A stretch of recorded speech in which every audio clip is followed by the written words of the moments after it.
UFC 329 is this weekend, and the Mac is back. He's fighting another nobody, some random named Max Holloway. Bruh. So I just looked it up. His name is actually Max Holloway.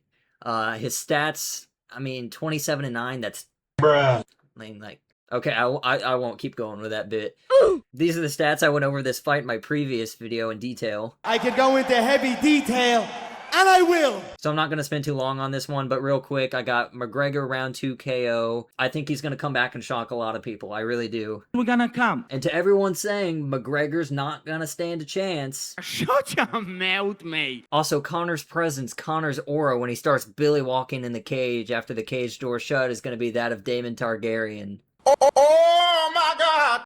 But let's get into the co-main now. Alright, so the co-main event is Benoit St. Denis versus Paddy the Fatty. So how's this one gonna go? I think Paddy easily frame mogs him clavicular style. Bruh. Benoit in this picture is looking a little like that Who from Whoville or whatever that's from. So stylistically, how's this one gonna go? I think Paddy's got faster hands than Benoit. He's got a higher fight IQ. I do think he's got some of the best grappling in the lightweight division, maybe even better than Oliveira. We'll see. Prime Oliveira, that is. Some bad things about Paddy, he keeps his chin really high up in the air, like Usman staring at the ceiling after he got flatlined by Leon. And everyone's saying that Paddy's got this just terrible striking because they watched the Gaethje fight and saw the just ugly... It was ugly, I'll give you that, but I just want to break that down and clarify things up a little bit. I don't think that's how his striking actually is. So this is an exchange from Paddy in round 4, I believe. So the whole fight...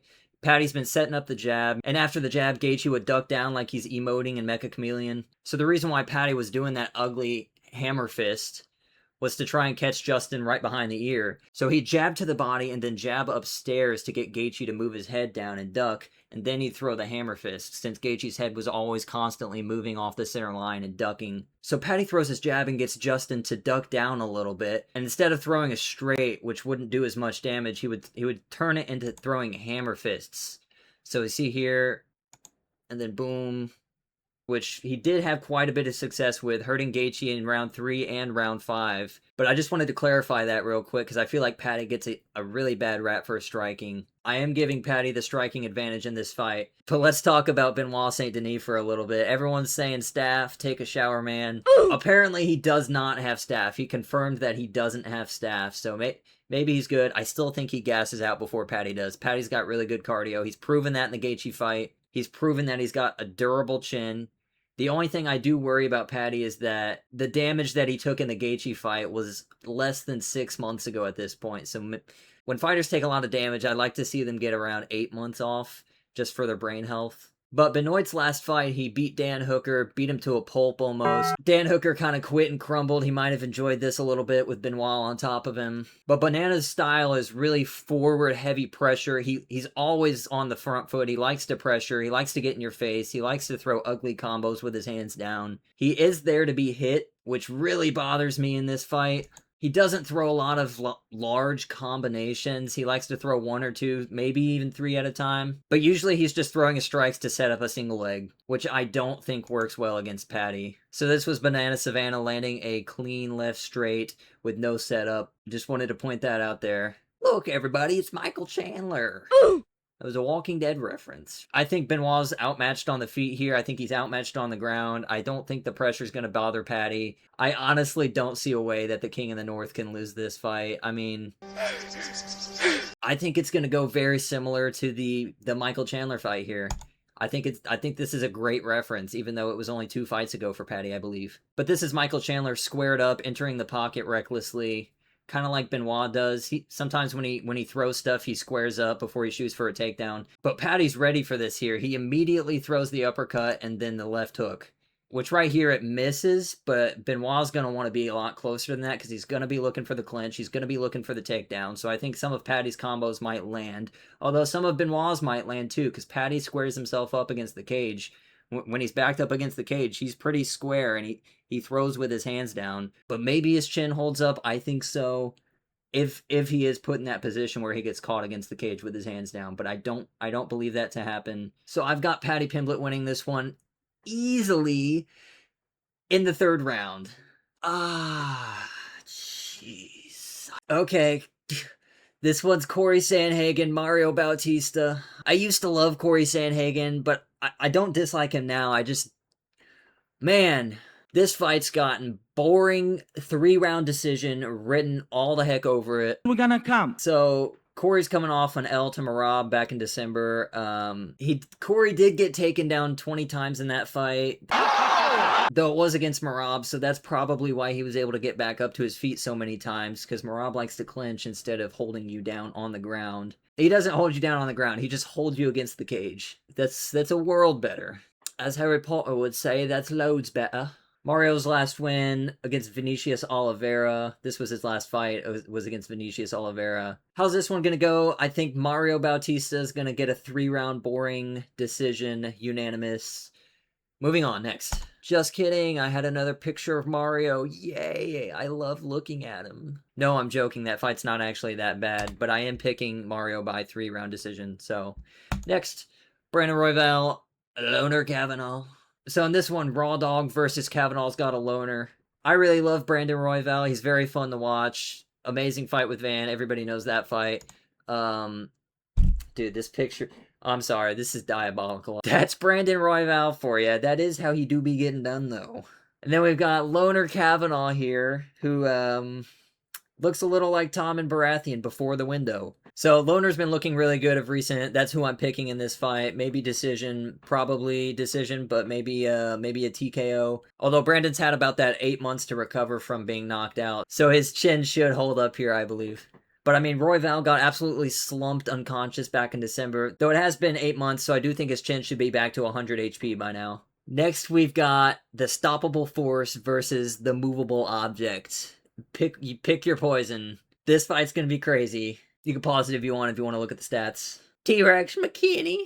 Terrence McKinney, known for getting knocked out or knocking you the F out inside of 2 minutes. He's got one of the shortest fight times in the UFC in the lightweight division. Though in his last fight, he did take a more measured approach. I assume he's going to want to try and do something similar. Or maybe he's just going to throw caution to the wind and try and get to Bobby Green because Bobby's so elusive. King Green, sorry, my bad. Bobby Green has been looking a lot better recently. He's on a win streak. He hasn't got knocked out since Ruffy. I think King's gonna get this one done with his one brain cell. It's gonna end in the first round. You know it is. It's a Terrence McKinney fight. He's fighting Bobby Green. They both got glass jaws. We'll see which one wins here, the stoppable force or the movable object. We're gonna come. Shut your mouth, mate. Mr. Reaper, Nikita Krylov. Roberto Whittaker moving up to face Nikita Krylov. Here are the stats. You can look at them if you want. But Robert's moving up in a weight class. I talked about this in my last video, talking about Max Holloway moving up. I don't think fighters that move up do too well recently. They really haven't. They really haven't done too well. Most fighters that have been moving up weight classes to challenge there have not done very well.